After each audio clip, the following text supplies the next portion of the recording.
د هر قسم حاجت دپاره دا وظیفه رب انی مغلوب فانتصر دا دننه راونیسه تمام حاجتونه به دې یکدم الله جل جلاله پوره کړي.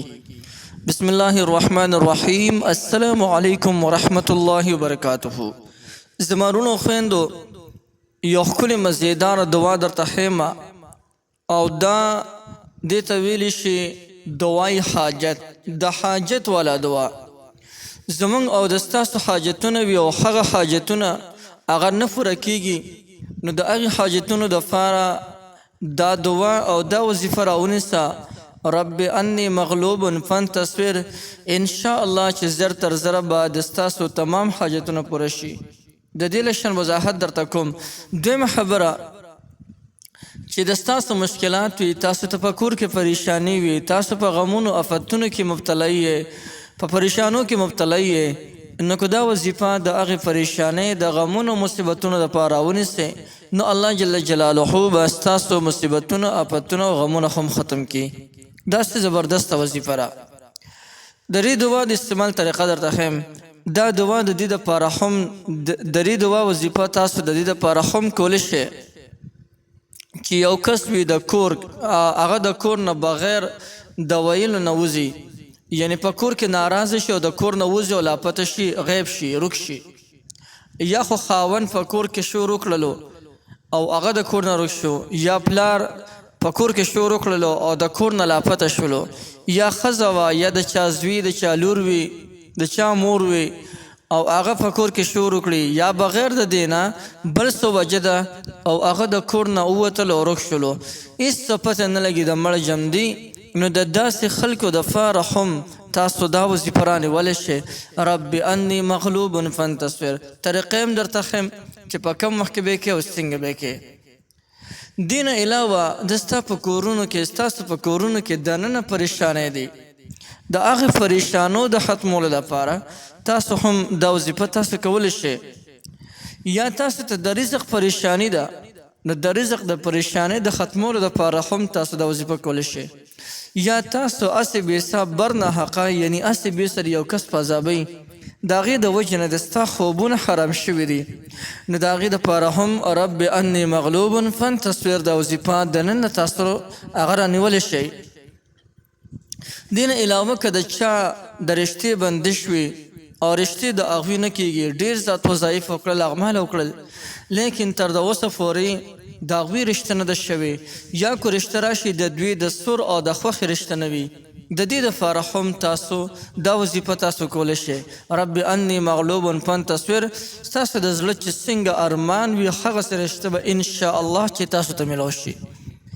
یو کس دی او هغه ته کاروبار نه میلاویږي، ډېر سخت پریشانه دی، نو د کاروبار د میلاویدو دپاره هم تاسو دا وظیفه کولی شئ رب انی مغلوب فانتصر. طریقې درته اوس ښیم. دې نه علاوه د قرض دپاره هم کولی شئ. قرضونه په چا باندې ډېر زیات روختې دي او دومره ډېر شول دا قرضونه چې د دې انسان دا 60 بلکل راګیر کړی دی، دومره زیات شول دا قرضونه. نو د قرضونو د ختمولو دپاره هم تاسو دا وظیفه رانیولی شئ. دې نه علاوه یو کس دی د نوکرۍ دپاره کاغذونه جمع کوي او مسترد کېږي، یعنی هغه واپس کېږي، نو د نوکرۍ او د ملازمت د حصول دپاره هم دا وظیفه ښه کافي اثر لري.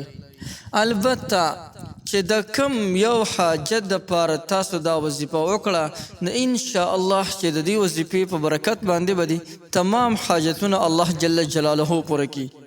هر څومره پریشانۍ تا ته ولې نه وي، د هغه تمامې پریشانۍ به دې الله جل جلاله د دې وظیفې او د دې دعا په برکت سره ختمې کړي.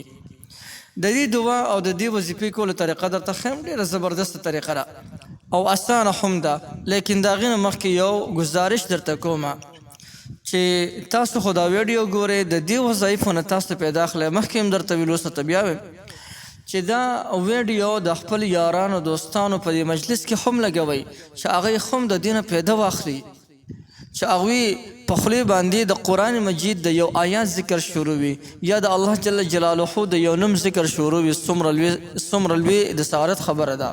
نبی علیہ السلام فرمایي الدال علی الخیر کفاعله، په نیکۍ باندې دعوت ورکوونکي داسې دي لکه د په خپله دا کار وکړلو. نو که موږ نور څه نشو کولی نو کم از کم چې د هغوی په خولې باندې په زول خبر راځي نه چې د الله دا کلام او د اسماء مبارکه پې راځي او د دې ذکر د هغوی په خولې شروع وي څونه خوند به کوي. نو دا ویډیو او دا وظایف د خپل یارانو دوستانو په دې مجلس کې هم لګوئ.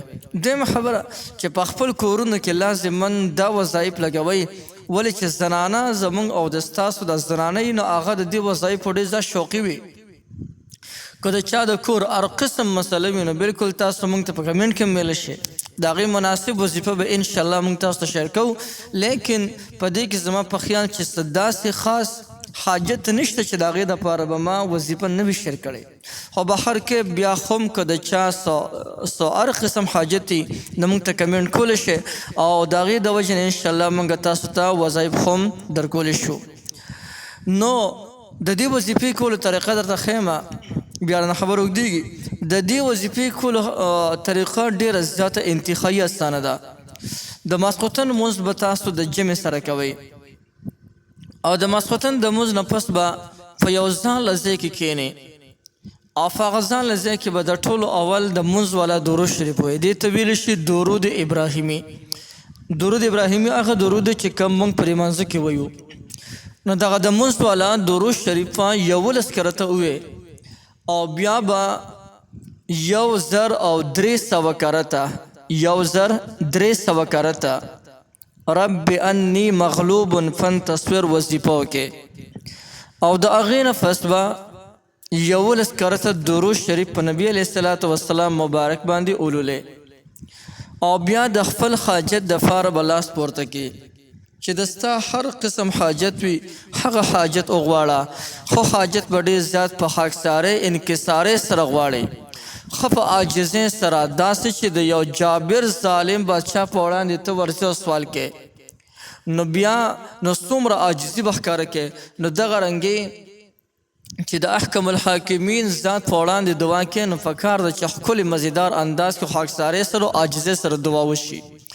نو انشاءالله د عمل روزانه دغه رنګې پابندۍ سره کوئ چې هر قسم حاجت وي د هغې حاجت دپاره تاسو دا وظیفه راونیسئ. انشاءالله چې د دې وظیفې په برکت باندې به تمام حاجتونه الله جل جلاله د ستاسو پوره کړي. یو ډېره زبردسته وظیفه او دعا مې درته وښوله، بلکل یې تاسو کولی شئ. تاسو ټولو ته د دې مکمل اجازه شته دی، هر څوک هر سړی د دې نه مکمل فایده اخیستلی شي.